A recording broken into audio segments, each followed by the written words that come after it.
vamos a retomar nuestro tema a partir de la página 607.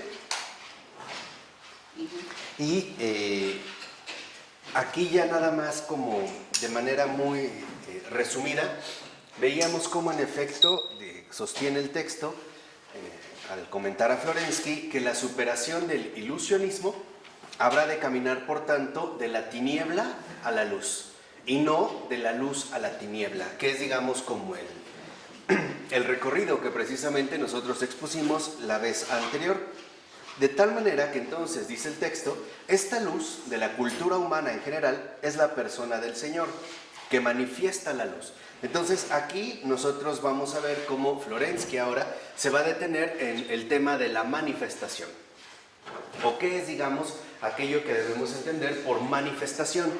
Y dice el texto: en otro de los densos pasajes de sus lecciones sobre la concepción cristiana del mundo, indica Florensky cómo en la manifestación de Cristo como luz es posible leer, como en su fuente, el sentido de lo que en el mundo significa fenómeno y manifestación. Entonces, en un primer momento, Florensky lo que hace es indagar en estos dos aspectos, lo que se llamaría fenómeno y manifestación.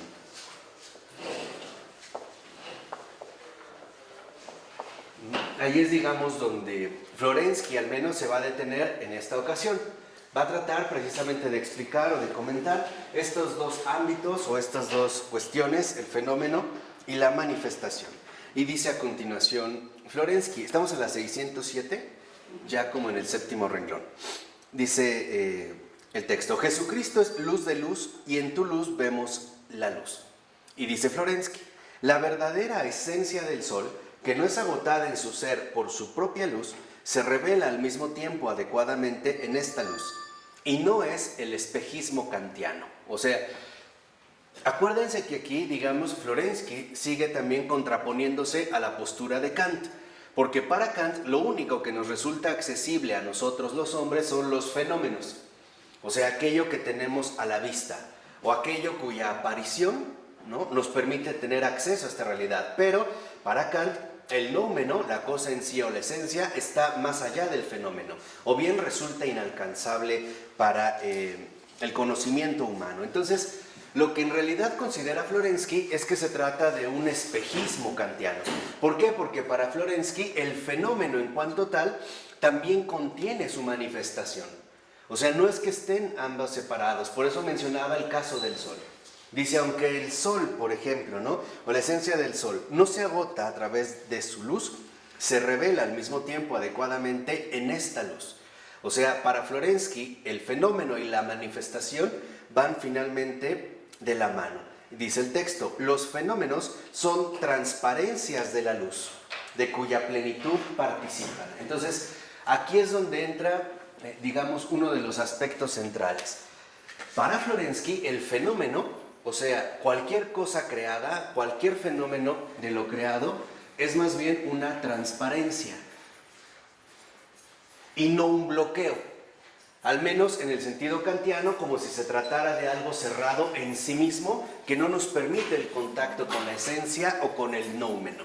Entonces, para Florensky, por ejemplo, la realidad creada, en general la creación, como fenómeno, es una transparencia que en efecto lo que hace es poner al descubierto, revelar su propia manifestación. O sea, para Florensky, la manifestación está dada precisamente en la esencia. Y la esencia se manifiesta en el fenómeno como transparencia. En pocas palabras, para Florensky, a diferencia de Kant, el mundo no está dividido, sino que el mundo está más bien unido a través de su realidad simbólica. ¿Qué quiere decir? Que en este fenómeno, esta transparencia parte de lo visible, pero la esencia o la manifestación nos va a dirigir precisamente al ámbito de lo invisible. Pero ambos van de la mano, no están separados. O sea, el fenómeno, en este sentido, constituye lo que vemos, la manifestación, lo que no vemos. Pero ambos, tanto el fenómeno como la manifestación, forman parte de la realidad creada. Por eso dice a continuación, y no necesitan negar algo para llegar a ser en su determinación concreta. O sea, aquí es donde entraría el otro aspecto fundamental de la propuesta de Florensky. El fenómeno y la manifestación precisamente forman parte de la determinación concreta.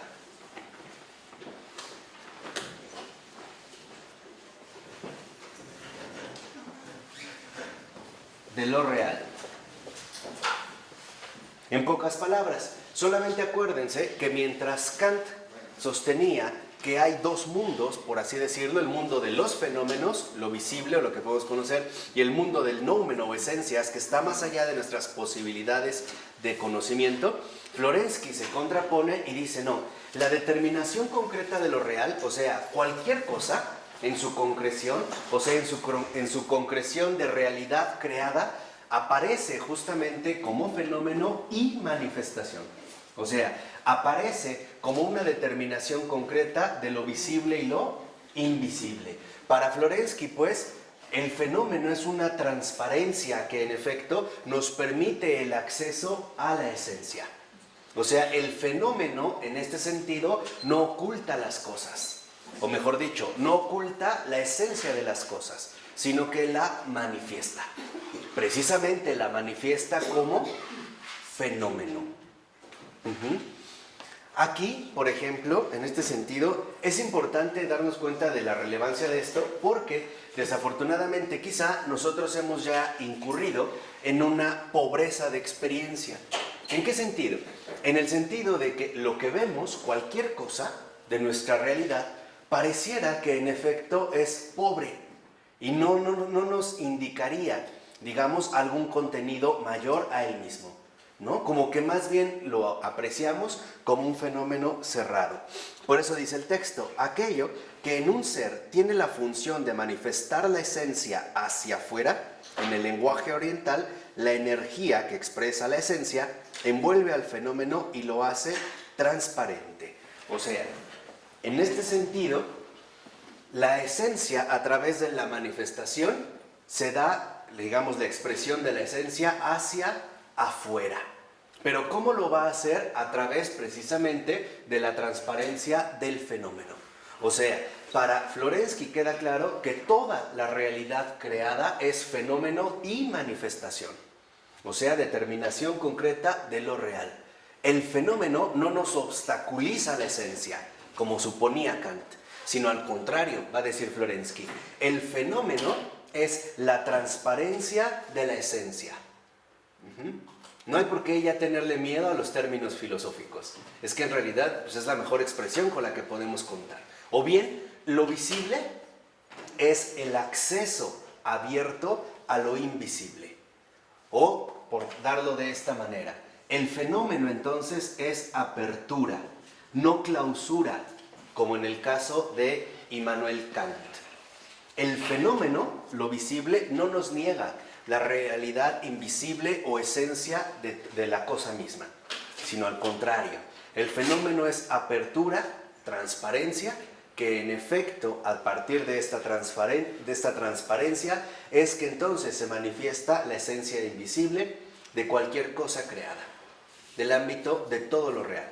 O sea, en este sentido, entonces, Florensky nos está invitando nuevamente a reconocer la riqueza fundamental de la creación entera.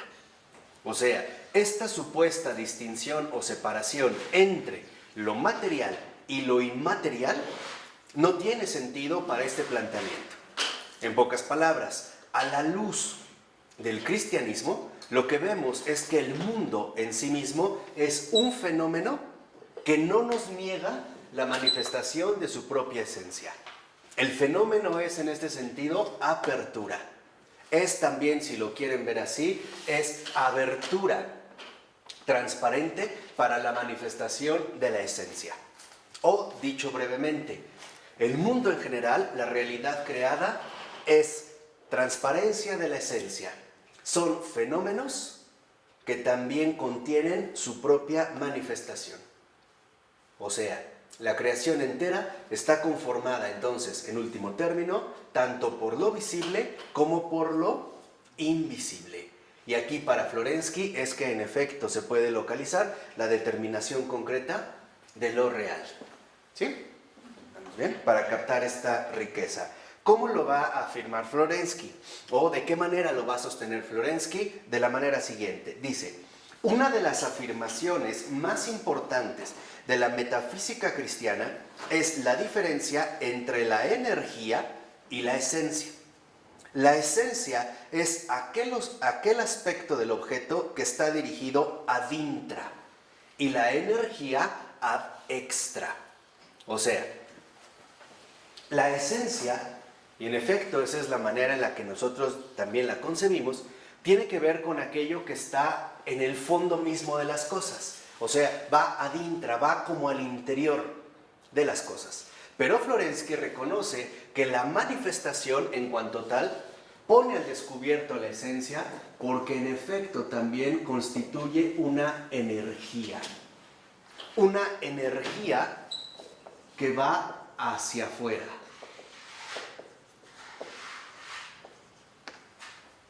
En pocas palabras podríamos decir, ¿por qué podemos, lo voy a tratar de poner en un plano fenomenológico sencillo, para no hacernos muchas bolas, pero podríamos hacer quizá la siguiente pregunta, ¿por qué podemos ver un árbol? Nuestra primera respuesta podría ser porque tenemos ojos, o porque la visión nos lo permite. En realidad no es así. ¿Por qué podemos ver un árbol? Porque el árbol tiene la energía de manifestar su esencia hacia nosotros. No sé si esto queda claro.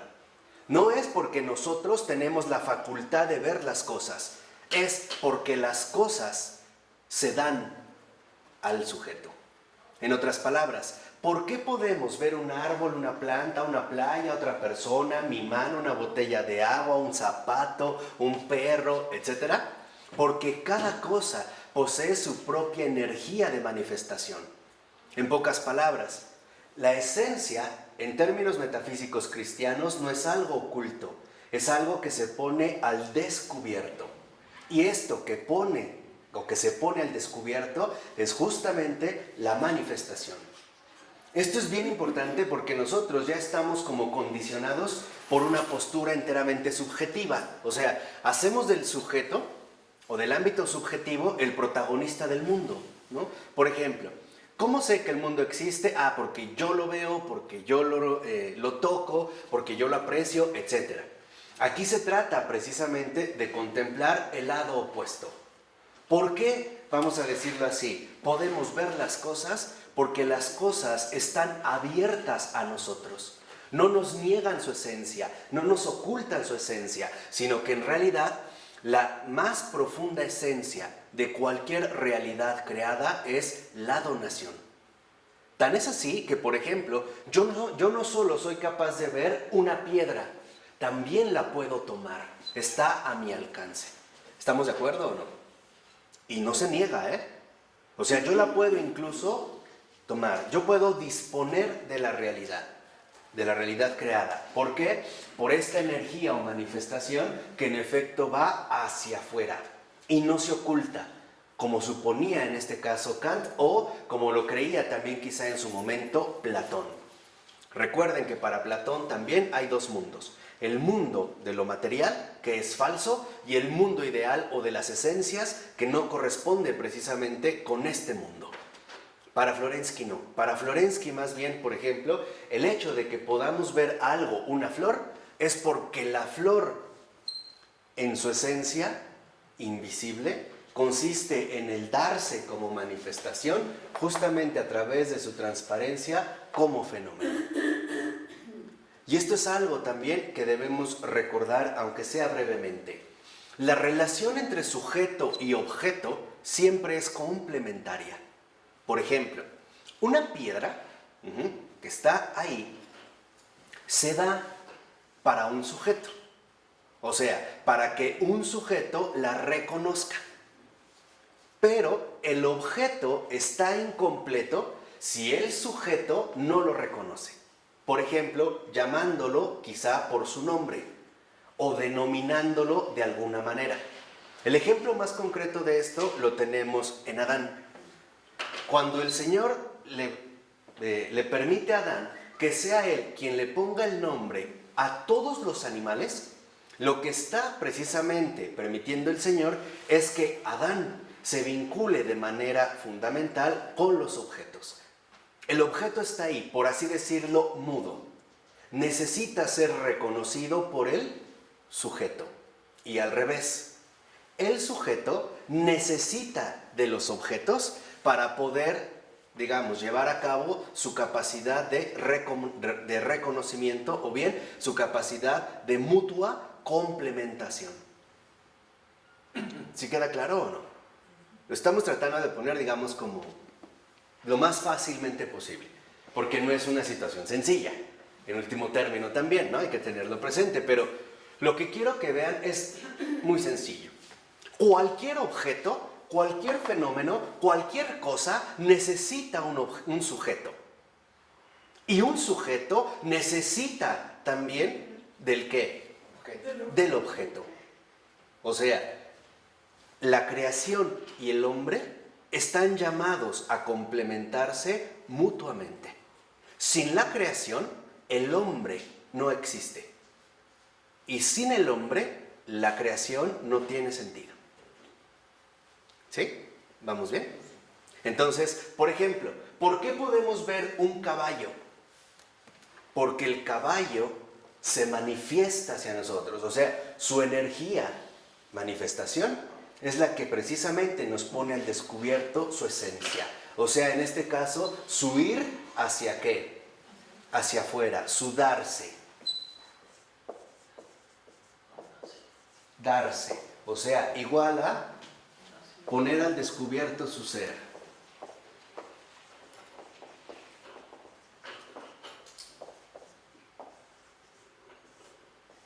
Por eso, por ejemplo, incluso, aunque cuando nosotros vayamos por la calle y vemos de lejos a un conocido, justo por su energía, su esencia que se manifiesta, podemos decir, mira, ahí va Pati, aunque Pati no nos vea.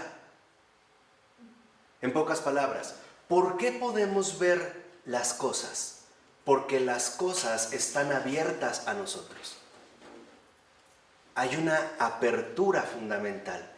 Este es a lo que llamaba precisamente Florensky uno de los pilares fundamentales de la metafísica cristiana. En pocas palabras, el mundo no nos priva de su esencia, nos la da. ¿Cómo nos la da? Precisamente a través de la ¿qué? De la manifestación. Quien tenga a lo mejor algún interés por indagar, y no estaría mal, en esta temática que ahorita nada más hemos podido tomar como al vuelo, ¿no? Tratando de quitarle unas plumas a esta cuestión tan fundamental. Hay una obra central de un filósofo recientemente fallecido llamado Michel Henry. Y Michel Henry escribe un libro que es como el libro capital de él, que se llama La esencia de la manifestación. Justamente lo que nos va a recordar es que la manifestación o la esencia no anula al fenómeno, sino que forma parte precisamente del fenómeno. ¿Cómo se escribe Michel Henry? Henry, H-E-N-R-Y. Michel Henry, la esencia de la manifestación. Y si alguien lo lee en francés, mejor. Sí, claro, ¿no? Para que vean los matices que meten en el idioma. Pero, en efecto, la manifestación no es más que la energía del fenómeno o que el fenómeno posee para poner al descubierto su ser. Por eso es que nosotros podemos entrar en contacto con las cosas. La esencia de las cosas, ya lo voy a poner en términos más teológicos, la esencia de las cosas no es más que la comunión, el estar abierto a todo lo demás. Por eso incluso en una flor es que nosotros podemos captar su belleza. La flor no oculta su belleza, la expresa, la manifiesta. La pone al descubierto. ¿Para quién? Para cualquiera. Para todos. No se oculta, no se priva. O no es, digamos así como suponía Kant, no es que la esencia se escape más allá de las posibilidades del ser humano, sino que en realidad esta energía consiste en poner al descubierto su ser del fenómeno y por lo tanto también en la capacidad de cualquier cosa para transparentar su esencia. No hay ahí como velos que recubran la esencia de las cosas. Más bien la cosa misma siempre como fenómeno, como transparencia, siempre también nos está manifestando su ¿qué? Su esencia. Una hormiga, una flor, una casa, una montaña, un paisaje, una ballena, un caracol, una libélula, lo que quieran. Justamente su determinación concreta en tanto real no es más que su darse o poner al descubierto su ser siempre hacia afuera, siempre a los demás. Estar ahí para los demás. No es un ser ahí aislado, como creía Heidegger, por ejemplo. El ser ahí solitario, anónimo, encerrado en sí mismo. Ser ahí es ser ahí para los demás, porque esa es mi esencia. Por eso entonces lo fundamental que debemos de reconocer es que el fenómeno o la determinación concreta de lo real no depende solo del conocimiento. No es una cuestión de conocimiento, como creía en su momento Kant y como después también recayó, podríamos decirlo así, Husserl. No es una cuestión de conocimiento, es una cuestión de reconocimiento. ¿Cuál es la diferencia entre conocer y reconocer? El conocer puede ser algo enteramente subjetivo, dependerá de mis capacidades subjetivas, ¿no? Entendimiento, etc. Pero el reconocimiento no depende de mí. Yo solo puedo reconocer algo si ese algo existe, es real y está concreto delante de mí. Si no, no puedo reconocer absolutamente ¿qué? Nada. Yo puedo decir que conozco a una persona y en realidad no son más que ideas que yo me he formado al respecto. Y puedo decir que la conozco y en efecto la conozco a mi manera. Pero reconocer, vamos a decirlo así, las cosas depende de la alteridad de las cosas mismas. Y esto es un acontecimiento metafísico. ¿Sí o no? Sí, porque veo que tienen caritas como medio. ¿Vamos bien? Entonces, el reconocimiento es un acontecimiento metafísico. Ya no es una cuestión de conocimiento, Y a ¿qué es un acontecimiento metafísico? ¿Qué es lo que se da o por qué brota el reconocimiento? Justamente por la alteridad. La alteridad de lo otro en tanto otro. Igual, el ejemplo más claro al respecto lo tenemos con Adán. Cuando Adán mira por primera vez a Eva, no la conoce, la reconoce. Y tan es así que expresa, esta sí es carne de mi carne y huesos de mis huesos. Ahí Adán no comienza por el conocimiento. No es como, por ejemplo, nosotros hoy solemos establecer las relaciones humanas, ¿no? Pues vamos a conocernos, vamos a salir, vamos no sé a qué, vamos a ver esto, o sea, reduciéndolo al nivel del conocimiento. No, porque antes del conocimiento, primero está el reconocimiento. ¿Qué puedo conocer? Aquello que reconozca. Por eso, escuchen lo que voy a decir. Nadie puede conocer a Dios si antes no lo reconoce. No se puede saltar. Lo mismo, nadie puede conocer a otra persona si primero no la reconoce como tal. Que existe, que está ahí, que es algo concreto, que posee una determinación concreta justamente por ser o tratarse de algo enteramente real. ¿De acuerdo? Bien, este punto es central porque en efecto, después vamos a ver cómo Florensky menciona lo siguiente. Dice, estos dos aspectos, o sea, la esencia y la energía, no se contraponen el uno al otro, sino que son manifestaciones del mismo objeto. La energía es la manifestación de aquello que aparece, que manifiesta y revela. El significado etimológico del término явление, en ruso fenómeno, es manifestar, являть. No esconder la esencia, a diferencia del término europeo, fenómeno.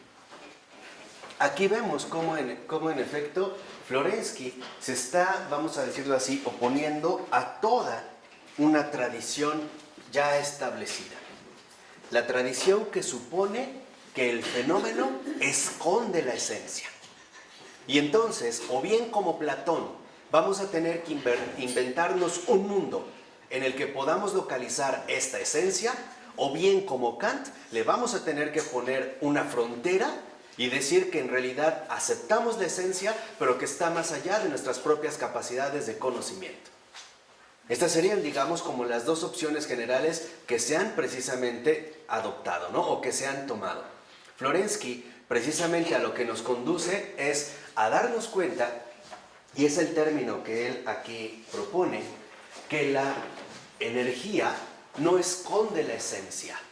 O sea, el término fundamental fenómeno, phenomenon, venir a la luz, según también el estudio etimológico de Martin Heidegger, esto que viene a la luz, de ahí viene phenomenon, ¿no? Del ser que es venido a la luz, precisamente no esconde la esencia, sino que más bien la manifiesta. El fenómeno manifiesta su propia esencia, esa es su energía, o bien esta es precisamente su condición esencial más fundamental.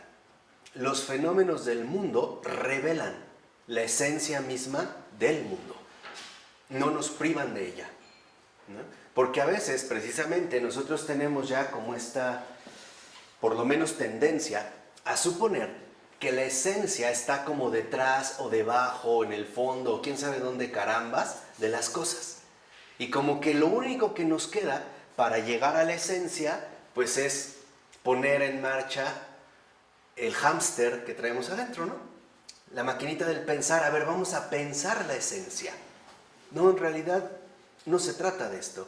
Se trata de reconocer la realidad misma, de reconocerla como fenómeno que no esconde la esencia y como manifestación que revela la esencia. ¿Sí? Entonces, ¿alguien levanta la mano? Ok, entonces, fenómeno no esconde la esencia.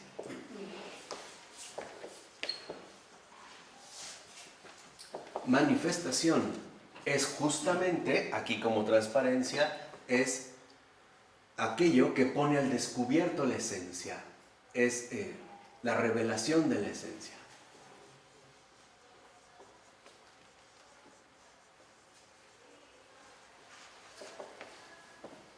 Por eso Cristo puede decir, tienen ojos y no ven, oídos y no oyen. Claro.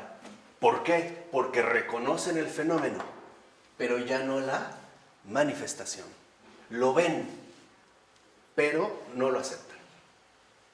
Por eso es lo que había mencionado justamente Florensky, ¿no? En esta cita de luz, cuando se refiere a Jesucristo.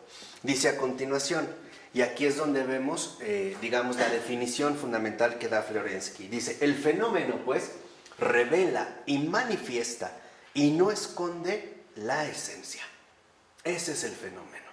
O sea, el fenómeno es apertura y donación. Es transparencia y esencia. Su determinación concreta, que en efecto depende, en último término, del reconocimiento. Antes incluso que el conocimiento. Cuando yo quiero conocer a otra persona es porque antes reconocí que esta persona existe. Si no, ni siquiera me atrevería a dar un paso, ¿no? O acercarme por ahí. ¿De acuerdo? Y dice 2 renglones abajo. Aquí es cuando se va, digamos, como ahondando en esta cuestión. Dice, en la fe y en su visión integral, todos los fenómenos de la cultura se vuelven transparentes al sentido encarnado, porque la comprensión realista del mundo ve todas las cosas en la luz de Cristo. Y dice Florensky, percibamos toda la realidad del mundo en Jesucristo y a través de Jesucristo. O sea, tenemos que alcanzar la contemplación profunda de la fe, o bien la visión integral de las cosas.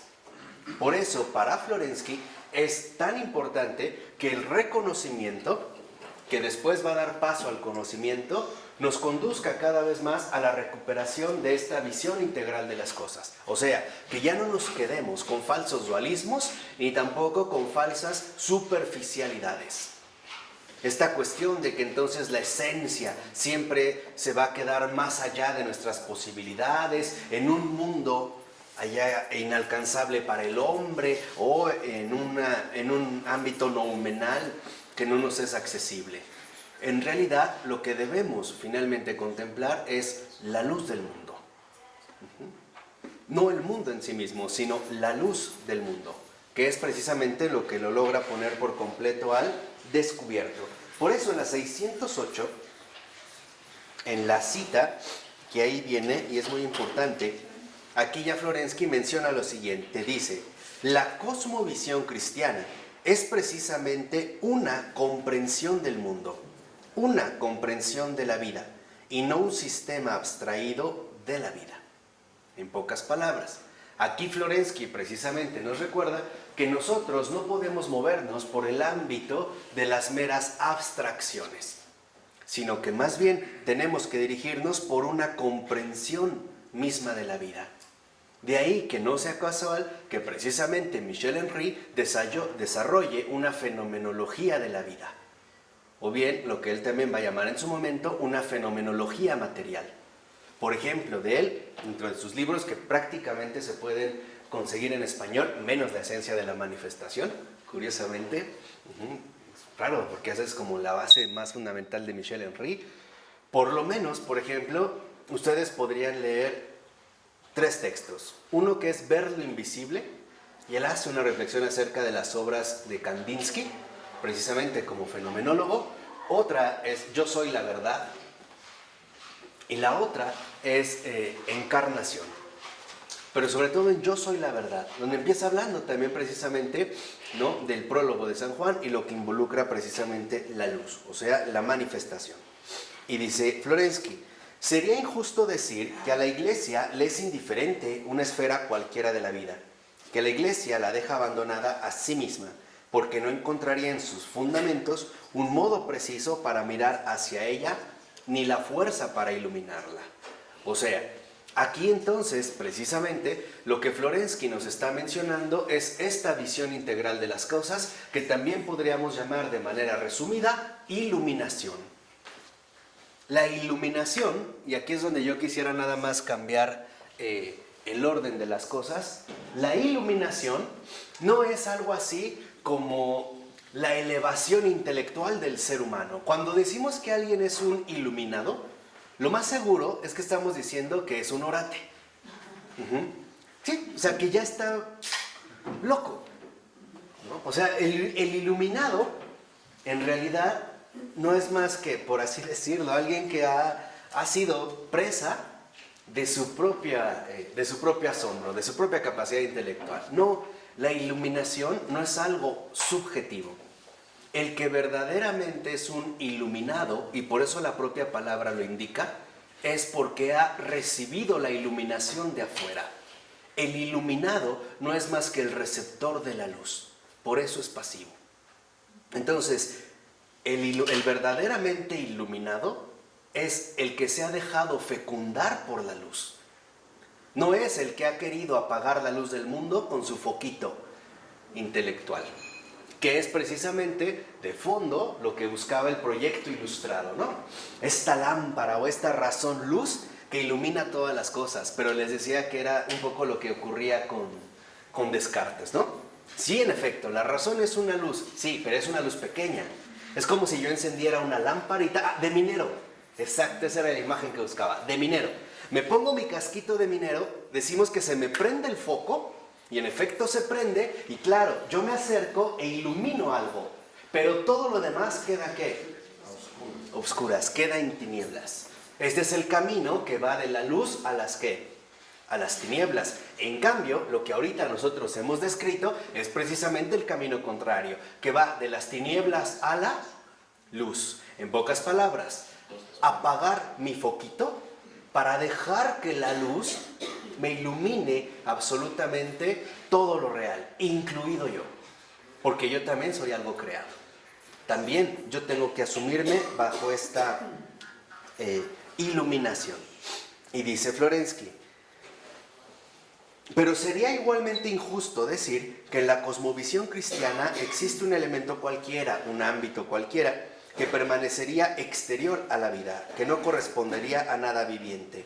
Y aquí es donde Florensky da la siguiente manera de conclusión. No existe ningún ámbito de la vida que sea impenetrable a la luz de la verdad de Cristo, como no existe una verdad propia de Cristo que sea incapaz de iluminar algo. O sea, nada escapa a esta luz, porque de hecho absolutamente todo proviene de esta luz. No hay nada que pueda quedar fuera de esta misma luz. Por eso nos decía Florensky antes que percibamos toda la realidad del mundo en Jesucristo y a través de Jesucristo. O sea, a través precisamente de la luz que ilumina la realidad profunda de todas las cosas. Todas. Y cuando digo todas, me refiero a todas. El pecado, el crimen, la injusticia, el sufrimiento, la mortalidad, la enfermedad, todas las cosas. Todo. No hay nada que escape precisamente a esta luz. Por ello, si lo ven, y es también un comentario importante, en la nota 144 de esta 608, dice el texto, la misma importancia para la concepción del mundo de Cristo, ¿verdad?, la ha expresado recientemente el teólogo italiano Milano, quien subraya que Cristo no es solo la vía para descubrir al Dios de la fe cristiana, sino también la vía para la inteligencia de todas las cosas. Esa es la luz. Cuando nosotros hablamos de luz, estamos hablando de esta inteligencia profunda para todas las cosas, no solo para algunas. Aquí es cuando vemos la profundidad católica de esta propuesta. ¿Por qué? Porque a diferencia, por ejemplo, del ámbito educativo más reciente o moderno, sobre todo infectado por la especialización y por lo tanto por la pobreza del saber, que nos lleva a dedicarnos a unas cosas pero dejar de lado muchas otras, aquí se trata de que esta luz sea precisamente una inteligencia profunda para todas las cosas.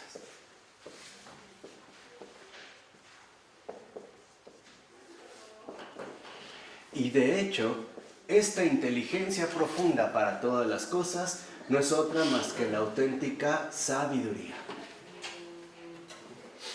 El poder alcanzar precisamente esta luz que nos permite comprender a fondo todas las cosas. De ahí que entonces este teólogo italiano, Milano, también lo vea a Cristo como la vía para la inteligencia de todas las cosas. Y dice Milano, dice el texto, como Florensky, Milano deplora la falta de un intellectus fidei, que saque a la luz todas las consecuencias nociológicas y ontológicas propias del mismo Evangelio. Y cita a Milano, dice, si no tiene nada que ver con la verdad, ¿de qué modo podría ser él, Jesucristo, el revelador? Es más, si no es la verdad en persona, ¿cómo podría ser él el Logos y por tanto la misma revelación hecha carne? Es realmente insoportable que se ignore o en cualquier caso se infravalore la inmensa relevancia, por así decir, también teorética del Evangelio. En pocas palabras, también nosotros debemos extraer del Evangelio toda su riqueza intelectual.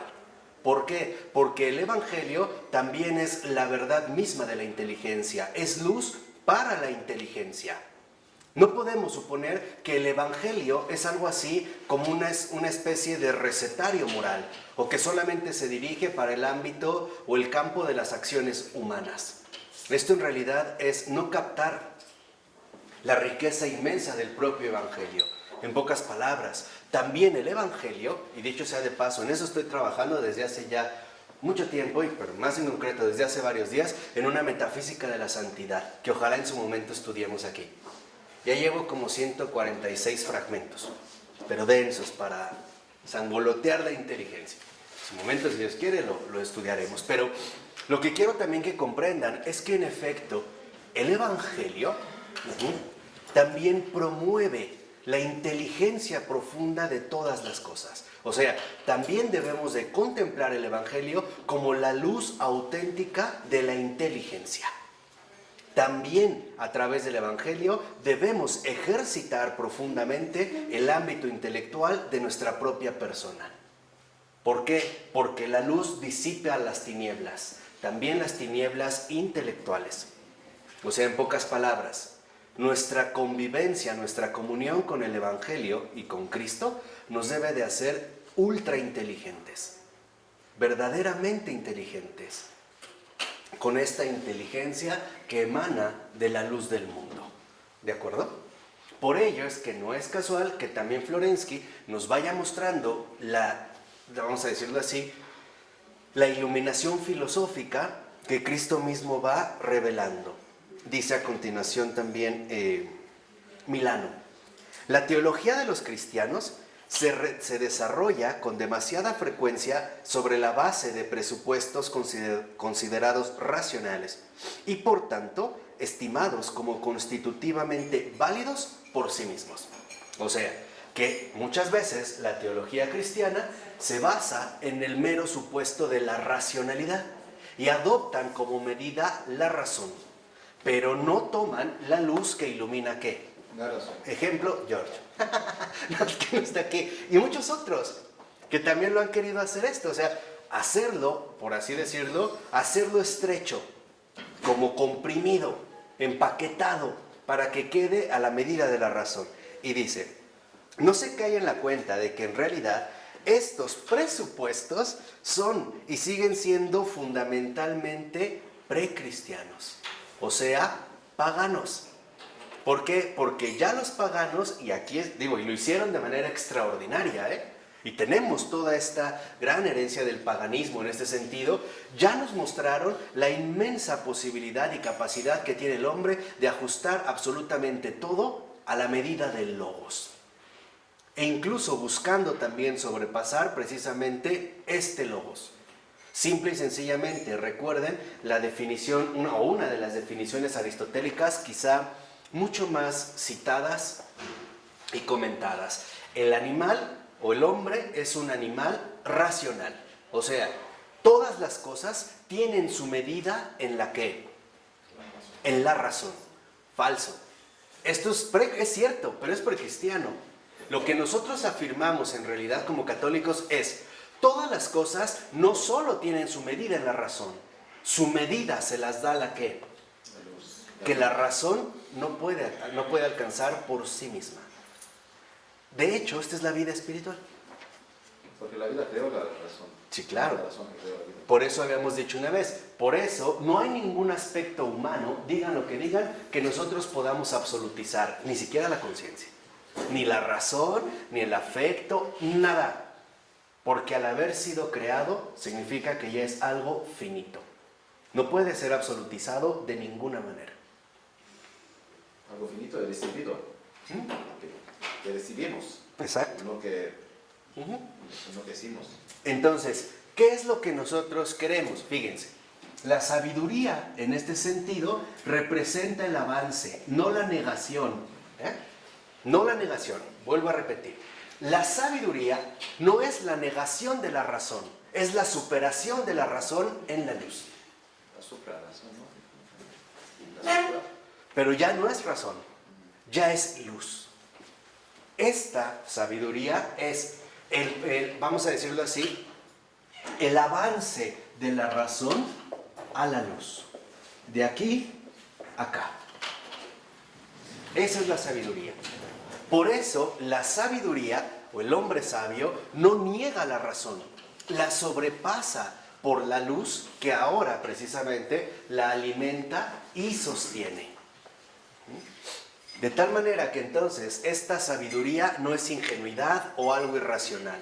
Lo que pasa es que ya es, en este sentido, metarracional, más allá de la razón, pero que no la niega. Simple y sencillamente nos permite acceder a un ámbito muchísimo más, vamos a decirlo así, complejo, que el ámbito mismo que le toca a la ¿qué? A la razón. De tal manera que en la sabiduría, cuando nosotros estamos en la razón, pensamos. Y esto es importante, pero desde la luz contemplamos. La contemplación es justamente la iluminación de la luz que atraviesa todas las cosas, incluida, por supuesto, la razón misma. Y dice Milano, no se deja tampoco inquietar por la duda de que la pretensión de verdad incondicional expresada por Cristo sea tal que desequilibre y desintegre todos los conceptos que prescindan de él y no sean sometidos a su señoría. La consecuencia es, en el mejor de los casos, un defecto de transubstanciación de la inteligencia y en el peor, un exceso de sujeción de la fe al saber considerado en un momento determinado como victorioso y hegemónico. O sea, aquí lo que podemos detectar son dos cosas. La fe y la razón no se contraponen. Otra vez, se complementan mutuamente y no hay pugna. ¿Por qué la sabiduría? Precisamente la contemplación es la luz de la fe, cuya manifestación ya no necesariamente se queda limitada a nuestros propios criterios racionales o bien de pensamiento. ¿Por qué? Porque esta luz precisamente nos da una vida distinta a la que usualmente nosotros solíamos adoptar o bien asumir. Por eso yo ya hace mucho tiempo se los dije y se los digo por si se les olvidó, que ya estuvo bueno de cristianos mediocres, porque no hay motivos para esta mediocridad. El Evangelio, cuando nos hace ser nuevas personas, cuando emerge la nueva persona, también emerge una nueva racionalidad y por lo tanto también una nueva inteligencia. Una inteligencia que no traiciona a la fe, una inteligencia que reconoce con sencillez cuáles son sus propios límites y no se inquieta. Acuérdense lo que una vez nos dijo Adrián von Speyer, ¿no? El pecado comienza cuando no se quiere respetar el misterio, ¿no? Cuando queremos precisamente absorberlo todo a nuestra propia medida. Por eso también yo una vez les comenté, la razón es un criterio, no una finalidad. La razón nos da un criterio acertado para acercarnos a una comprensión profunda de las cosas. De tal manera que cuando nosotros pensamos, lo que hacemos, por así decirlo, es un acercamiento a las cosas. Pero en la fe, ya este acercamiento ahora ya se convierte precisamente en una asimilación profunda, o sea, en una comprensión.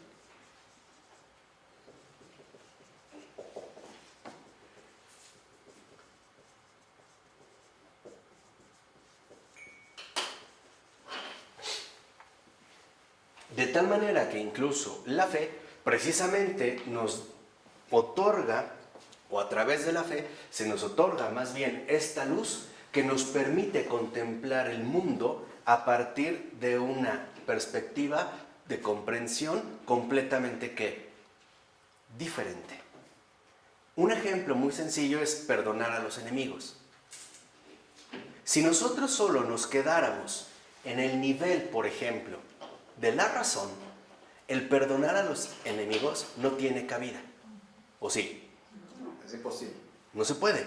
¿Por qué? Porque la razón no tiene la suficiente anchura, acuérdense que lo vimos la clase pasada, no tiene la suficiente anchura como para captar también esta situación concreta.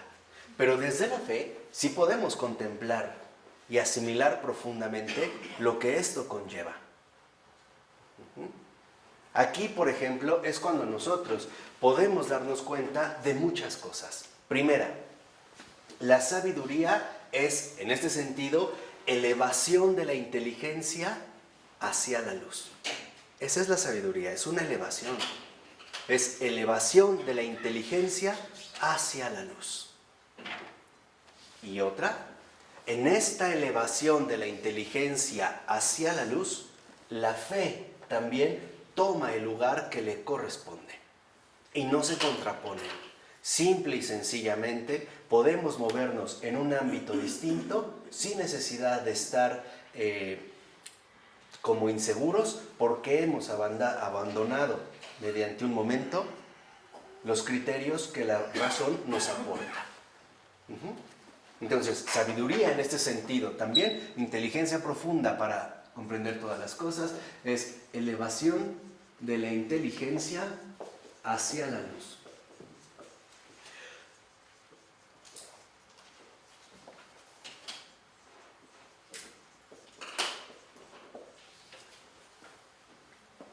Esto también constituye lo que una vez yo les comenté, el paso de la mera ciencia a la sapiencia. La ciencia únicamente puede darse de manera auténtica si se mantiene dentro de los límites que establecen los criterios racionales.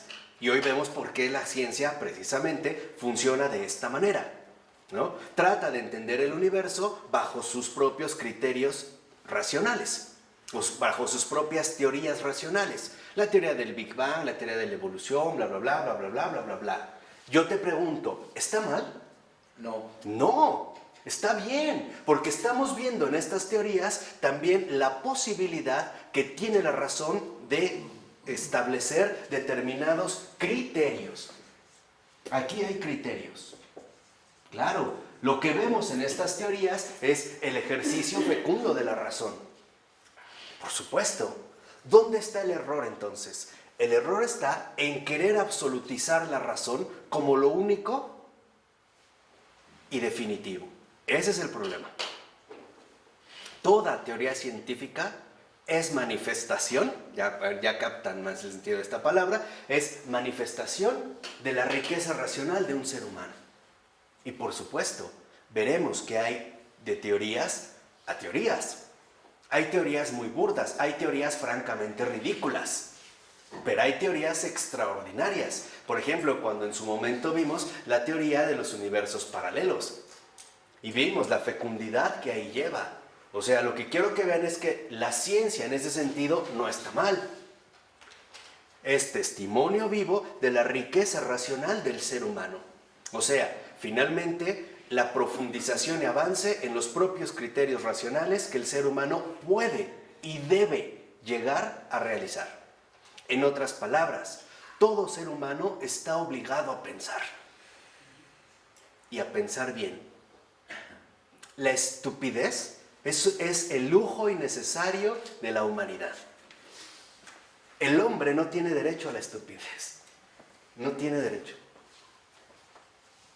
Sea quien sea, venga de donde venga, porque todo ser humano posee precisamente al menos estos criterios.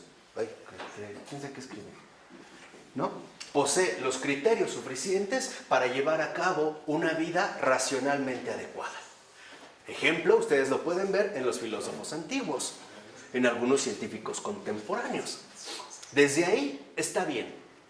El problema es que nosotros pretendamos absolutizar la razón y coronarla como señora de todo.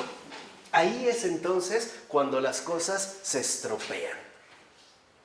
¿Por qué? Porque ya no estamos elevando la inteligencia hacia la ¿qué?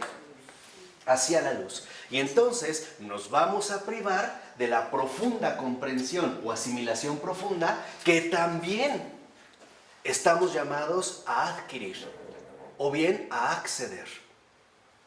Esta es, digamos, precisamente la gran diferencia entre la ciencia y la sapiencia, o sea, entre la ciencia y la sabiduría. La ciencia expone o manifiesta la capacidad racional del hombre, o sea, su potencialidad intelectiva. Muy bien. Pero en la sabiduría, esta razón incluso se ve, por así decirlo, superada o se ve trascendida por una contemplación que le permite ahora comprender las cosas y asimilarlas de una manera muchísimo más profunda, muchísimo más delicada, más fina, vamos a decirlo así. Más verdadera. Más pura, más verdadera, o sea, más espiritual.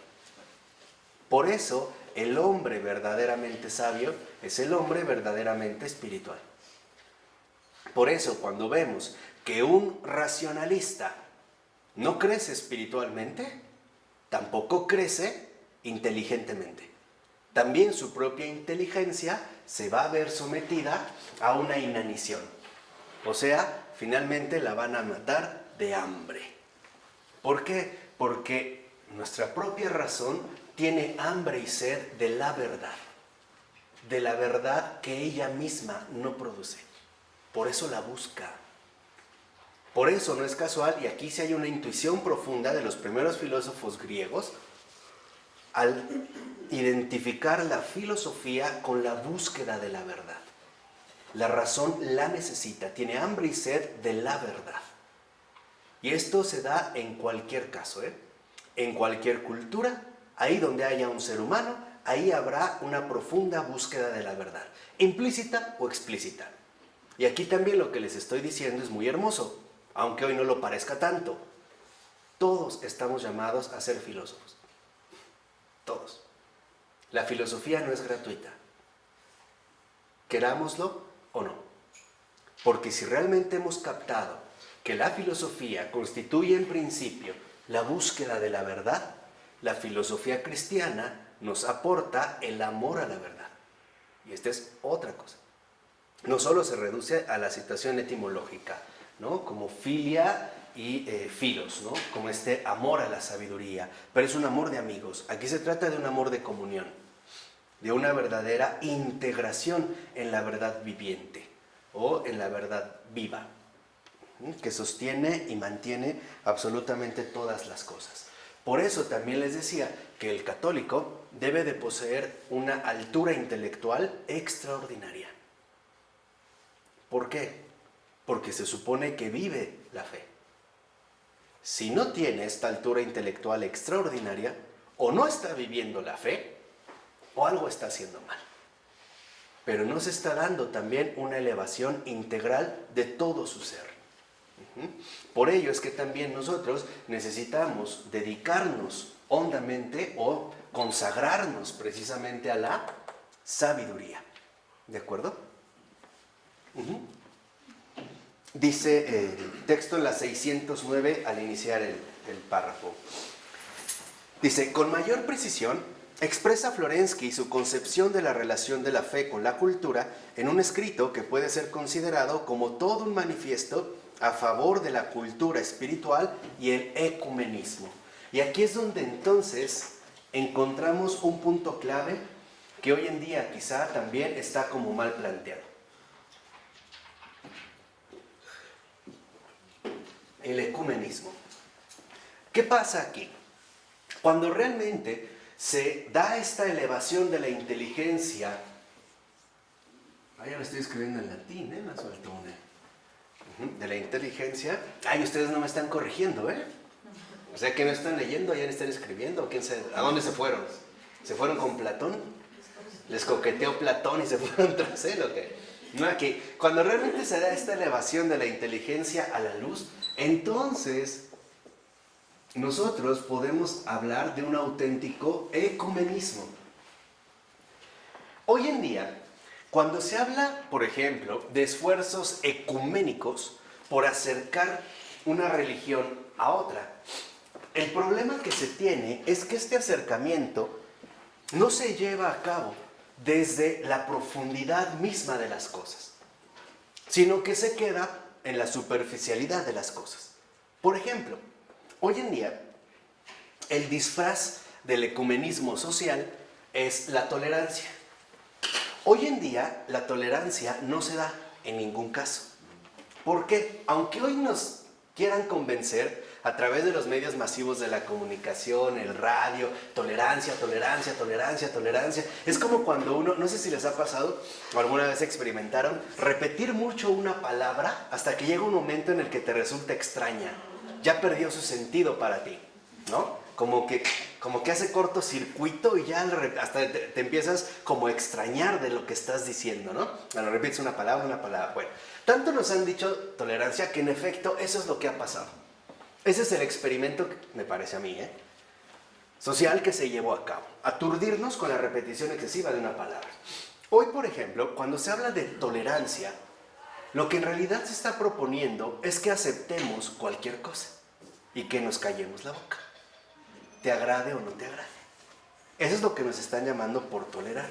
Esto no es tolerar, esto es someter. La tolerancia de hoy, por ejemplo, significa que cualquier tiene derecho a decir lo que se le da la gana, aunque sean puras estupideces. Y los demás, jódanse. Lo tenemos que escuchar. Hoy la tolerancia nos dice que cualquiera puede llegar a ocupar un determinado puesto político. Los demás, jódanse, ¿no? Porque la tolerancia nos permite, en pocas palabras, que todo entre y nadie repele. Este en un primer momento. En un segundo momento, dentro de este mismo proceso, hoy cuando se habla de tolerancia, lo que también se está sugiriendo es muy sencillo. Mira, di lo que quieras, no me importa, me vale gorro. Dilo, no me interesa. Por eso hoy en día cada quien escribe lo que quiere, publica lo que quiere en internet, en los blogs. Ese es también otro de las estrategias, ¿no?, de estos medios electrónicos. Pero en realidad nadie está comprometido con nadie. Hoy esa es la tolerancia. Es más, y hasta la disfrazamos con un barniz moral. Por ejemplo, decir, no, pues es que, no, pues es su vida, es su criterio, él sabe, pues está bien, ¿no? Yo respeto, ¿no? Pero en realidad digo, yo respeto es, no me involucro, me vale gorro. Le doy una patada por el trasero, que se vaya al carajo, no me interesa. No estoy interesado. Digo que lo respeto, pero en realidad no lo respeto, lo desprecio, porque no me importa. Por el contrario, la verdadera tolerancia consiste en tolerar lo que me desagrada a la luz de la verdad. Esa es la tolerancia. Esa es la tolerancia. Piénsenlo bien. Si no, también a mí me dan una cachetada, una patada en el trasero y me mandan al carajo. Pero piénsenlo bien. Tolerar es esto, soportar lo que me desagrada, soportar lo que detesto a la luz de la verdad. ¿Qué quiere decir? Que la tolerancia no es ni evasión, o sea, cobarde evasión, no, pues está bien, es su vida, yo lo respeto. Lo que estás diciendo es, me vale gorro, no me importa, haz lo que se te dé la regalada gana, pero yo me voy a disfrazar de un ser tolerante, ¿no? Que entre todo, no es esto, es realmente padecer. La tolerancia es padecer. Y esto solo se puede hacer desde la sabiduría. Desde la pura ciencia, desde la pura razón, lo único que va a venir es la guerra. Porque aquí se van a venir el enfrentamiento de los criterios que se oponen. Aquí no. El ecumenismo solo se puede vivir precisamente soportando lo que nos desagrada a la luz de una profunda verdad. Eso es tolerar. Tolerar es soportar, es padecer. Por eso, hoy nuestra cultura no es una cultura de la tolerancia, porque ni soportamos ni estamos dispuestos a padecer absolutamente ¿qué? Nada. Un ejemplo, alguien te cae mal, tu criterio moderno o heredero de los modernos es, ¿qué necesidad tengo yo de soportar? Que se vaya al carajo. Yo, no. Por eso no hay ecumenismo. Por eso les decía, ya no se dejen ir tan fácilmente por todos los engaños que hoy en día se presentan. Hoy, de hecho, y aunque les suene extraño, hoy vivimos en una cultura muchísimo más intolerante que la Edad Media, por ejemplo. ¿Por qué? Porque hoy en día se tolera todo, menos una cosa, la verdad. Hoy se tolera todo, ¿eh? Que los padres maten a sus hijos, que los hijos maten a sus padres, que sean infieles todos con todos, que se revuelvan los sexos, que se metan esto, que se pongan aquello, que se quiten, que se hagan, que se deshagan. Todo está permitido, bien, menos la verdad. Cuidado. Y ahí tú ves el carácter radicalmente intolerante de la cultura de hoy. Si tú dices, les voy a hablar de la verdad, prepárate para que te apedreen. A morir. Ahí se ve. Cuando antes tú decías, les voy a hablar de la verdad, al menos te decían, ¿y cómo le vas a hacer? Ah, y venían las discusiones, ¿no? Se podía vivir realmente un profundo, ¿qué? Intercambio. Hoy no. Hoy las cosas más bien están completamente invertidas. ¿Por qué? Porque el ecumenismo entonces, en ese sentido, no es más que orientación a Cristo.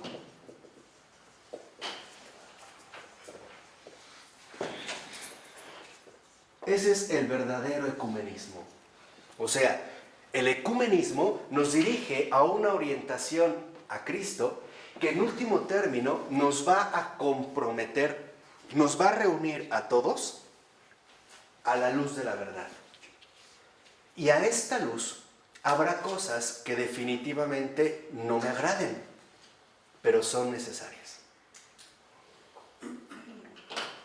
Y las aprovecho, ¿cómo decirlo? Me ayudan a crecer. ¿Y por qué precisamente me van a ayudar a crecer? Porque esa es la asimilación profunda de las cosas. En pocas palabras, tolerancia significa reconocer que no todo es a mi gusto. Esa es tolerancia. Por eso en un matrimonio, ¿verdad?, tiene que haber mucha tolerancia. Las cosas no van a ser que a mi gusto. Habrá cosas que no me gusten, pero son necesarias por un bien mayor. Por eso, los medievales, que yo tanto admiro, son los grandes portadores de la tolerancia. Porque para ellos era importante soportar ciertas cosas siempre y cuando se pudiera acceder a un bien que común. Por ejemplo, para que vea la diferencia. Si antiguamente en la Edad Media, vamos a suponer que un caballero llamado Rafael, que no es para nada el caso, solo es un ejemplo, fuera infiel. Bueno, si estuviéramos en la Edad Media, lo primero que haríamos no sería darle un premio, como hoy se hace, ¿no? O sea, hoy la infidelidad hasta se presume, ¿no? Parece que mientras más infiel es mejor. Mientras menos te descubren, eres más. No, si estuviéramos en la Edad Media, lo agarramos para empezar, le podemos poner un gorrito de cono, a lo mejor un cascabel, lo pintamos y lo pasamos por las calles y le vamos a aventar basura, excremento, verdura, fruta, etc. Y incluso contemplando la posibilidad de matarlo. Hoy para que vean a lo que me refiero. ¿Por qué se hacía eso? Fíjense, curiosamente, ¿por qué se hacía eso? No era, como a veces se dice, es que utilizaban el castigo ejemplar para atemorizar a los demás y que estuvieran sometidos al rigor de la iglesia. No, ya, infórmense bien, comprométanse con la verdad, hablar a fondo. Se hacía por una razón mucho más sencilla, porque reconocían que si ellos toleraban esto, todos estábamos perdidos. ¿Por qué preferían matarlo? Una, porque él no solo le había fallado a su mujer, también a cualquier hombre de nuestra sociedad, porque lo había infectado a través de un mal ejemplo, y no solo a los demás hombres, también había decepcionado y traicionado la confianza profunda de cada mujer en un varón. Y había encaminado mal a los niños. Por eso, para ellos, incluso, ese tipo de situación tenía absolutamente todo el sentido. Por eso toleraban el castigo. ¿Ven cómo si eran tolerantes? Hoy, si yo soy un ladrón, me agarran, yo les echo a mi jauría, que llamamos hoy derechos humanos. Hoy no tolero que me pongan un qué, aunque yo acabe de golpear a mi madre, porque tengo derechos. Entonces, no tolero, ¿se dan cuenta cómo hoy la sociedad es más intolerante? Hoy no tolero que se me diga absolutamente qué. Casos, ya los estamos viviendo, de niños, 6, 7, 8 años, donde la mamá le dice, te voy a pegar, y el niño no tolera la corrección y le dice, tú me pegas, yo te demando. Y en efecto, ya hay muchos casos donde los padres demandan ¿qué? A sus hijos. Perdón, los hijos demandan ¿qué? A sus padres. Existe una procuraduría Claro. del menor. Por eso es donde nosotros hoy en día hemos visto cómo en realidad nuestra cultura tal parece ser tolerante para todo, menos para la verdad. Ahí sí no. Ahí sí, simple y sencillamente, el brazo no se da a torcer. ¿Sí queda claro? Es para que vean, por eso les decía, fomentar el ecumenismo es una orientación profunda a Cristo. Aquí está, de hecho, el secreto fundamental de las relaciones humanas. Si las relaciones humanas, en especial los matrimonios, no están orientados hacia Cristo, van a tener finalmente crisis tan fuertes que los van a desgastar mutuamente. Yo con esto no les estoy diciendo, como pudiera parecer a primera vista, que entonces, claro, se tienen que casar por la iglesia. No estoy diciendo esto. Estoy diciendo, se tienen que dirigir a esta verdad, nuestra retracción a Cristo, a esta verdad cuya luz me permite asimilar las cosas de otra manera, comprenderlas bajo otra perspectiva, alimentar mi espíritu por una luz del todo precisamente diferente. ¿Por qué? Porque Florensky propone, fíjense, y vean el contexto en el cual está escribiendo. Uno, se dirige sobre todo a un tiempo de profunda increencia que hoy en día seguimos viviendo. Porque hoy es curioso, ¿no les parece raro? Digo, por lo menos sospechoso, que hoy la gente es capaz de creer en todo, menos en Dios. Yo conozco gente, de verdad mucha, que no tiene ningún problema en creer, por ejemplo, en el chupacabras. No, lo digo en serio, ¿eh? En los ovnis, en creer en que provenimos de la evolución o que venimos de un primate. No tienen problema.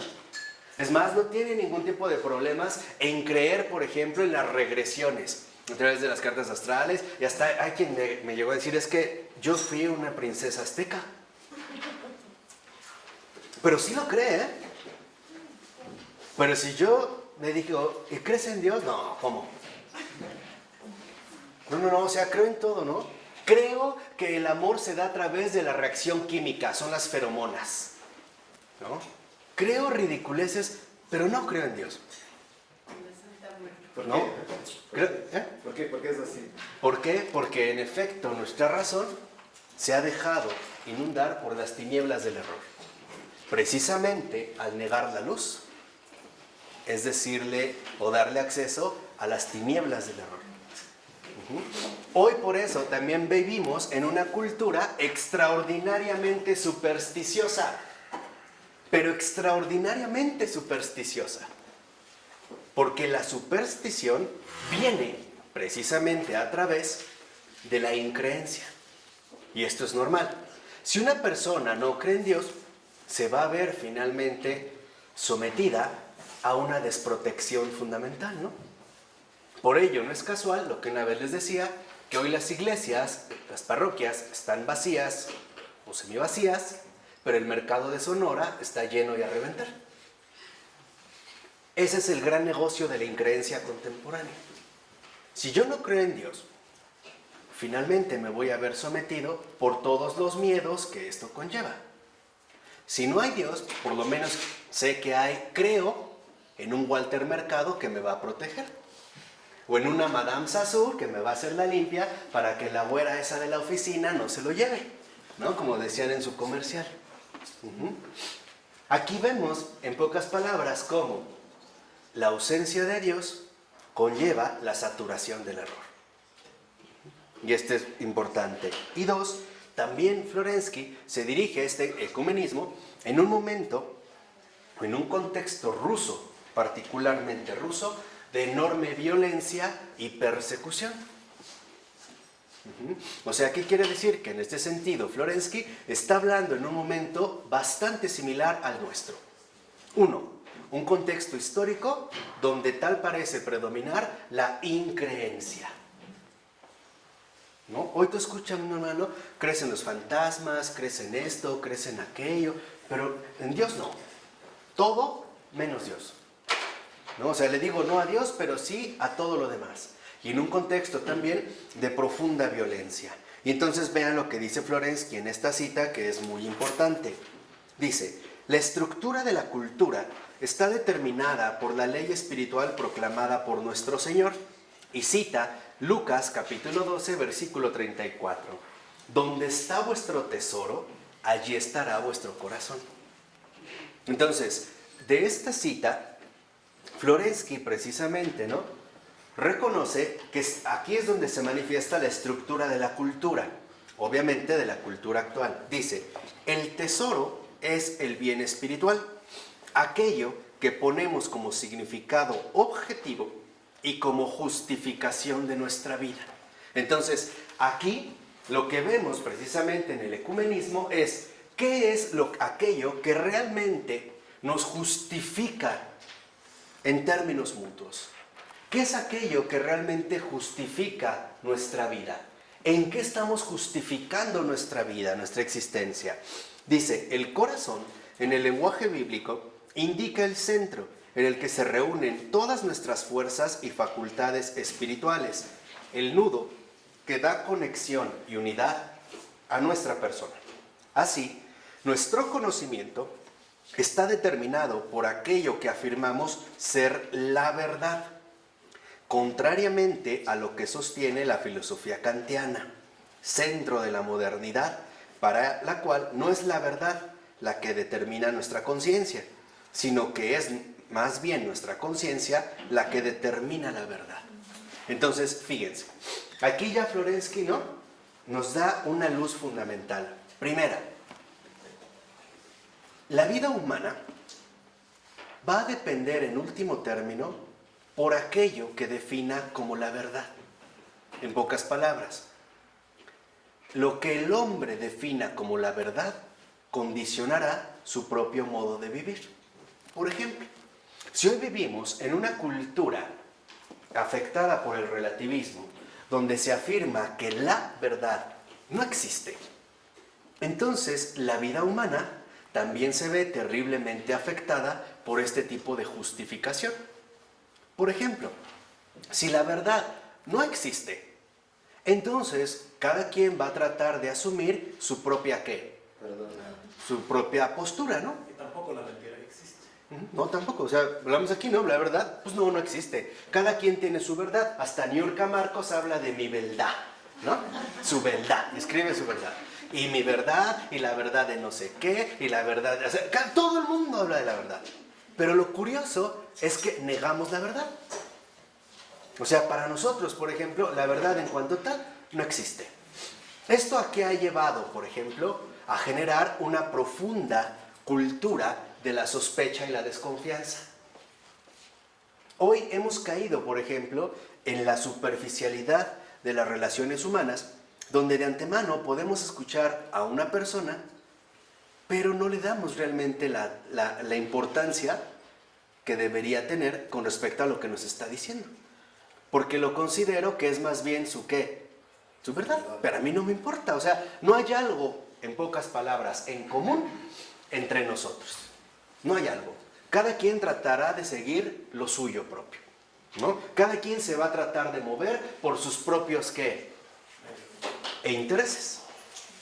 Entonces, hoy mucha gente se casa, se junta, se reúne, etcétera, no por lo que los une en común, que debería ser la verdad, sino por los intereses que cada uno de ellos pretende obtener o defender, o incluso generar. En pocas palabras, hoy, como la verdad no existe, entonces lo único que queda pues, es la conveniencia. Me conviene por esto, esto y esto, y trataré nuevamente de dar muchísimas ¿qué? Razones como para sentirme más tranquilo, como para apaciguar mi interioridad, o sea, como para calmar mi error, o más bien, para tratar de engañar, ¿no?, mi propia interioridad por el error que estoy viviendo. Entonces empezamos a dar un montón de justificaciones. Sí, claro, es que esto es lo mejor. Por ejemplo, muchos jóvenes que abortan, y tú los oyes hablar después, Y lo que te van a decir es práctico, con otras palabras, pero es básicamente lo mismo. 1, era lo mejor.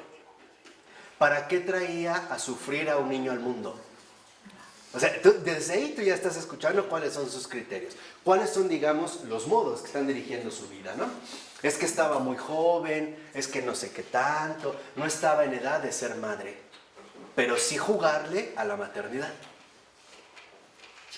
Es que somos muy jóvenes. Pues cuando estaban haciendo eso, no se veían como 2 niñitos de 4 años, ¿verdad? Ahí felizmente conviviendo en una alberca, o sea, no estaba dando eso. O sea, aquí lo que vemos en pocas palabras es que nuestra cultura vive lo que vive porque su corazón está puesto en lo que ella misma ha escogido como su tesoro. Y uno de los tesoros principales que mueven la cultura contemporánea es el dinero. Por ello no es casual que del paso del siglo XIX al siglo XX, y sobre todo a partir de la mitad del pasado siglo XX, el verdadero poder de la sociedad ya no está dado en la política. Se pasó al bando de la economía. Hoy es claro para cualquiera, con el mínimo de aplicación racional, que el verdadero motor de la cultura humana son los intereses económicos. Ya ni siquiera los intereses políticos.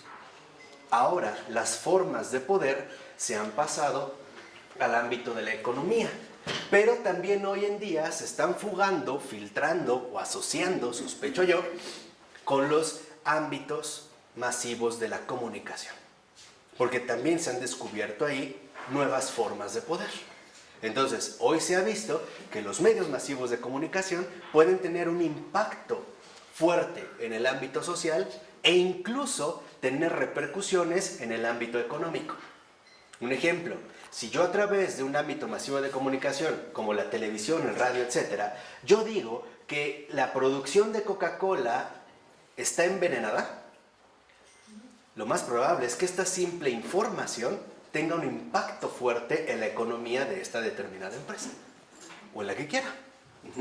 Y ahí es hacia donde se va tambaleando, ¿no?, nuestra actual cultura. Un tambaleo que, como finalmente lo describiera precisamente muy bien Zygmunt Baum, depende de la liquidez de la cultura. Se ha vuelto líquida, ya no es algo sólido, sino que parece estar inestable, ¿no?, como agua, de una manera muy líquida. Por eso después Florensky va a citar precisamente a Mateo, capítulo 6, versículo 24.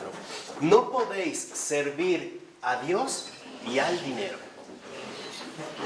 Pero escucha bien lo que dice, no podéis servir. No dice, no podéis tener a Dios y al dinero. Está hablando del servicio. No podéis servir a Dios y al dinero. Dice, la fe en Dios no admite la fe en Dios no admite la fe en un mundo autosuficiente y no considera el mundo como una esencia, sino solo como un estado. Si en nosotros queda, aunque solo sea una centella de la fe en Cristo, no podremos no reconocer que pasa la figura de este mundo. Y aquí es donde entra el otro aspecto central. El apego contemporáneo del hombre al dinero, o bien el hecho de haber puesto su corazón en su tesoro, que hoy en día es el dinero, lo ha llevado a esclavizarse de algo pasajero, efímero y por demás inestable. A ver, yo te pregunto, ¿en qué consiste la real esencia del dinero? Poder comprar lo que queremos. No, eso es el engaño. En su liquidez, o sea, la liquidez del dinero significa que como el agua, así como va, ¿qué? Viene. No es un dique sólido en el cual tú puedes finalmente fundamentar algo plenamente estable. Y el dinero solo tiene sentido en este mundo. Pero algo hemos olvidado. Este mundo también es inestable. Este mundo pasa. Lo mismo con el dinero. El dinero también, ¿qué? Pasa. Nada más piensa un poquito. Un billete. ¿Por cuántas manos no ha pasado? Un billete, de un billete. Ni siquiera estoy hablando de un billetito. ¿Por cuántas manos no ha pasado? Pregunta, ¿el dinero también se desgasta? Sí, lo mismo que el mundo. De tal manera que no hemos entendido que el dinero solamente tiene sentido cuando se mantiene fiel a su propia liquidez. O sea, el dinero no es por esencia acumulativo, sino distributivo. El dinero es circulante. Por eso antes se hablaba de la moneda, ¿no?, circulatoria. El dinero es circulación, ¿o no? ¿O no? El dinero es una circulación. ¿Qué pasa cuando se quiere interrumpir esta circulación monetaria? Y entramos a la acumulación. ¿Qué pasa? Precisamente refiriéndonos al carácter circulatorio del dinero, ustedes sabían, o deberían saber, que uno de los factores centrales del funcionamiento económico no depende de la reserva del dinero que se tiene guardada, sino del capital que está circulando en los ámbitos sociales. Por eso hay economías que de repente sueltan mucho dinero, porque es necesario que el dinero esté ¿en qué? En circulación. Y aquí es a lo que yo quería llegar. Si el hombre ha puesto finalmente su corazón en el dinero, entonces quiere decir que su mismo corazón también va a estar finalmente en el torbellino, ¿no?, inacabable de la propia circulación monetaria. Ejemplo, hoy me compré este coche, pero al ver otro modelo mejor, ¿qué va a pasar? Ya no quiero. Ahora quiero ¿qué? El otro. ¿Y cuándo voy a quedar conforme? Porque el dinero nunca deja conforme. Y eso es lo que debemos de entender. O sea, el dinero posee en esencia una característica de inconformidad. 100 pesos son muy pocos, 100 millones también. O sea, lo que quiero que vean, y esto es central, es que el dinero, en el propio carácter que ahorita hemos tratado de describir, aunque sea de manera muy breve, tiene repercusiones psicológicas en el hombre. Y esto es inevitable, ¿eh? Esto es inevitable. Lo que quiero que entiendan no es tanto si genera prepotencia esto. No. Lo que estoy diciendo es que el dinero, al uno poner el corazón en el dinero, uno también entonces adquiere la misma inestabilidad del ámbito económico. Quien lo vio, por ejemplo, al iniciar justo el siglo XX, desde entonces, es un intelectual bastante serio llamado Georg Simmel, este alemán. Él tiene un libro extraordinario que se llama La filosofía del dinero, tal cual, ¿eh? Y es un libro de verdad genial, porque es el primero, después de ya algunos estudios que se habían realizado, donde ahonda ya no tanto en la realidad sociológico-económica del dinero, como se venían haciendo los estudios a partir de los grandes economistas clásicos, sobre todo Adam Smith, o David Ricardo y Marx, sino que Georg Simmel se adentra en el dinero, pero destacando sobre todo el impacto psicológico que genera en el alma humana. Y ahí es donde va a dar precisamente estas grandes aportaciones. Quien lo hizo de otra manera, aunque también en esta misma línea, como finalmente el veneno de la sociedad actual, que termina generando una comedia humana, es el gran Balzac. Si ustedes leen cualquier novela de Balzac, que por lo menos ya debieron de haber leído 3, mínimo, de toda su producción, pero si ustedes toman cualquier novela de Balzac, verán que siempre vamos a decirlo así, el elemento degradante de la realidad humana es el dinero. El dinero en su crudeza, o sea, en su ámbito, en este corrosivo del alma humana. Para Balzac voy a tratar de poner un ejemplo, a lo mejor ya estoy muy inspirado, estoy creando muchos autores, pero en Balzac el dinero es como un hierro candente que quema las manos. Pero ¿qué crees? Lo tienes que agarrar. Por eso, mientras más rápido lo pases, ¿qué? Mejor. ¿Qué hacemos sin dinero? Hoy parece que no podemos hacer absolutamente nada. Pero la razón de fondo es muy sencilla, porque hoy hemos puesto en el dinero la fuerza que mueve toda acción humana. Y esta ha sido, digamos, una elección que precisamente los hombres han tomado a partir de la configuración de esta cultura de la cual también nosotros formamos parte. Realmente en esta circulación, vamos a decirlo así, del dinero, cuando hemos olvidado que todo dinero tiene un propósito. La acumulación es la negación del propósito del dinero. Y ahí es cuando precisamente se empiezan a dar todos los colapsos que hoy en día empezamos a vivir. Y el primer el primer efecto psicológico que vemos a partir de la acumulación del dinero es la obsesión por el mismo dinero. Empieza a desarrollarse una obsesión psicológica por la cantidad de dinero que yo tengo, en este caso, detenido. Pero al tenerlo detenido, finalmente en mi psicología, esta acumulación tiene que ir cada vez más en un mayor incremento. De tal manera que si en lugar de haber un incremento, hay un descenso del incremento, o sea, empieza a bajar la cifra, el segundo efecto psicológico es la preocupación. Y después vendrá la molestia. ¿Por qué? Porque estamos jugando inversamente con la propia función que el dinero tiene. O sea, lo que quiero que entiendan aquí es que, y eso es a lo que precisamente se refiere Florensky, es que nuestra cultura no puede servir a Dios y al dinero, porque ha tomado como prioridad el dinero y todo lo que aparentemente el dinero conlleva, a pesar del sentido común más básico de los seres humanos. Por ejemplo, hay personas que te dicen, cuando te mueras, ¿qué te vas a llevar? Hay personas que hoy piensan que porque tienen dinero pueden detener el envejecimiento natural de la realidad humana y terminan haciendo el ridículo completamente, con unas caras totalmente deformadas. Pero en realidad lo que quiero que entiendan es que cuando nosotros ponemos el dinero en el centro de nuestra vida, entonces el dinero va a ejercer su función. ¿Y cuál es la función que el dinero desarrolla? Una función tiránica. El dinero es un mal patrón. El dinero nunca te paga bien porque nunca va a ser suficiente. Tal pareciera que con el dinero nunca es demasiado. Siempre se podría concebir la posibilidad de obtener ¿qué? Algo más. Ese es el secreto psicológico del gancho, por ejemplo, en la lotería o en las apuestas.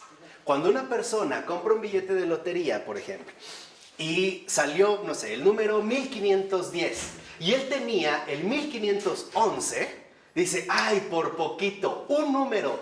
¿Cómo crees? Si no iban sumando y dijeron, ¡alto! Ahí te quedas. Pues simplemente un sorteo. ¿De dónde sacas ese engaño?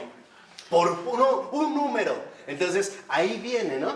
El engaño psicológico de que aparentemente te aproximaste al premio. Entonces, lo más probable es que en tu cálculo racional de probabilidades, la siguiente, ahora sí. Entonces ves que la siguiente, tu número era el 1521 y salió el 3612. Ah, caray, mis cálculos no salieron. Ahora sí me equivoqué demasiado. Lo que quiero que entiendan con todo esto es que nuestra cultura, en pocas palabras, precisamente ha negado la verdad porque ha decidido ponerse al servicio del dinero. Y hoy lo podemos ver en muchos ámbitos. Quizá el más llamativo sea el siguiente. Primero, hoy el órgano fundamental que mueve al mundo es el Fondo Monetario Internacional. Y eso todos lo sabemos. A tal grado que el Fondo Monetario Internacional incluso dicta los lineamientos que debe seguir cada país en materia económica, social, política, educativa, etcétera, etcétera, etcétera, etcétera. Y eso es parte también justamente de nuestra cultura. ¿Qué es esto? Lo que ha traído consigo que entonces la realidad humana se coloque en una dimensión que no le favorece absolutamente ¿qué? Para nada. De hecho, por eso les repetí muy bien esta cita de Mateo 6:24. No podéis servir a Dios y al dinero. Yo no dije, y se los repetí, no dice, no puedes tener a Dios y al dinero. No dice eso, dice, no puedes servir. ¿Por qué? Porque Dios te quiere liberar de este apego. Y el dinero te quiere esclavizar a este propio apego. Hoy vemos, por ejemplo, que mucha gente se siente completamente insegura si no trae un peso en la bolsa. O considera, como dijo George, que sin un peso en la bolsa es incapaz de hacer algo. Por ejemplo, a mí me llama la atención que cuando en parejas jóvenes se preguntan, oye, ¿y qué vamos a hacer? Lo primero que dicen es, no tengo dinero. O sí tengo dinero. O sea, hoy tal parece que en primer lugar hemos puesto al ¿qué? Al dinero. Y hoy la mayoría de los divorcios es justo por el ¿qué? ¿Entiende? El dinero divide, Dios une. Por eso el servicio a ambos resulta ¿qué? Imposible. De tal manera que lo que aquí debemos de reconocer, y es ese finalmente la orientación hacia Cristo, es que lo que debemos darnos cuenta es que en efecto el dinero no es una realidad autosuficiente. El dinero tiene un propósito. Y básicamente el propósito del dinero es cubrir necesidades propias y ajenas. Ese es el propósito del dinero. ¿De acuerdo? O sea, tener dinero no está mal. Ese no es el punto central. Pero ese tener dinero tiene un determinado ¿qué? Propósito. Hay misiones que en el mundo solo se pueden cubrir con dinero. Y esto es cierto. O sea, hay cosas que no se pueden cubrir sin ¿qué? Sin dinero. De tal manera que entonces, cuando finalmente llegamos a este punto, la pregunta central es, de cierta manera, la siguiente. No es tanto qué podemos hacer sin dinero, sino a qué hemos apegado el corazón. ¿A dónde es que está pegado verdaderamente mi qué? Mi corazón. Si de repente ahorita me quitaran todo el dinero que tenga, ¿qué pasaría conmigo? ¿Seguiría igual? ¿Me pondría a llorar? ¿Me pondría a reír, a bendecir, a alabar? ¿Qué haría? ¿Entraría en una decepción? ¿Buscaría un revólver para matarme? ¿Qué haría? O sea, este es, digamos, como el punto central hacia el cual nos vamos dirigiendo. Por ello es que, de cierta manera también, lo que está diciendo Florensky es muy concreto. Lo dice en la 610. Precisamente más o menos unos 4 o 5 renglones de que ha iniciado el párrafo de la cita. Dice, la cultura tomada complexivamente rechaza el estructurarse según la figura de Cristo. Y es cierto. Hoy los criterios culturales que dominan son por ejemplo, los criterios del egoísmo, del autoenriquecimiento, de la satisfacción egoísta de los propios propósitos, y que el dinero parece finalmente, ¿no?, satisfacer bastante ¿qué? Bien. Hay personas que incluso llegan a una demencia tal que creen que porque en la casa ellos tienen dinero, sus respectivas parejas, o esposos o esposas, se tienen que someter a lo que ellos dictan. Ese es el despotismo del dinero. ¿Eso qué quiere decir?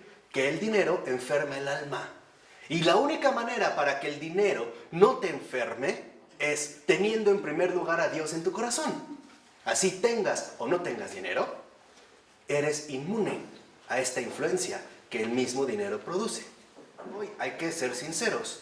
Esto es algo que nuestra propia cultura fomenta día con día.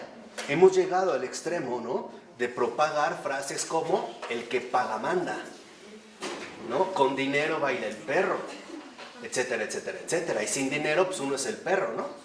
O sea, ¿en qué hemos colocado finalmente nuestra cultura? Por ello dice a continuación Florensky, y estos son los renglones más importantes. Dice, en el ámbito de la cultura, si no se está con Cristo, se está inevitablemente contra Cristo, porque en la vida no hay ni puede darse ninguna neutralidad en relación con Dios. Entonces, o una de dos, o estamos con la verdad o estaremos contra la verdad. No podemos mantenernos en una determinada neutralidad con respecto a Dios. Y dice Florensky, el cristianismo no puede ser pasivo ante el mundo y no puede asumir indiferentemente cualquier elemento, como si fuese algo que de cualquier modo es válido y va bien porque sí, lo que les decía hoy, ¿no? Todo está permitido. El espíritu no puede ser pasivo, puede acoger cualquier cosa y servirse de cualquier cosa, pero solo después de haberla transfigurado según la figura de Cristo. Aquí es donde entra el punto fundamental. Nos los mencionó hace un momento Joana. El dinero parece sugerir la adquisición de un determinado poder, pero en realidad no es un poder, es justo lo contrario. Es la manifestación expresa de una debilidad. Hay gente que cree que porque tiene dinero manda, pero en realidad es porque es sumamente débil. Y sin ese dinero sería fácilmente aplastable como cualquier gusano sobre la tierra. Entonces piensa que a través del dinero él está colocado por encima de los demás. Y no se ha dado cuenta que si él tiene dinero es porque ha sido colocado por debajo de los demás. Precisamente para que este dinero llegue a donde tiene que llegar. Por eso es que yo les decía, hay que captar muy bien lo que aquí precisamente se está mencionando. Hacia donde se dirige la sabiduría y el ecumenismo que dijimos es la orientación a Cristo. Lo malo no es tener dinero. Lo verdaderamente grave es no tener a Cristo en primer lugar. Esto sí, si tú tienes a Cristo en primer lugar, aunque tengas todo el dinero del mundo, No te importa. no te importa. Al contrario, si lo tienes al dinero en segundo lugar, es porque el Señor te dio los medios que necesitas para llevar a cabo tu misión. Por eso les decía, hasta la más pequeña moneda tiene un propósito. Y este propósito solo lo podremos descubrir a través de la luz que representa o que nos da la sabiduría, que representa en último caso la elevación de la inteligencia hacia la luz. Así que el llamado final es: elevemos también el dinero hacia la luz que ilumina todas las cosas. Y el mundo marchará bien. ¿De acuerdo? En el nombre del Padre, del Hijo y del Espíritu Santo. Amén. Bueno.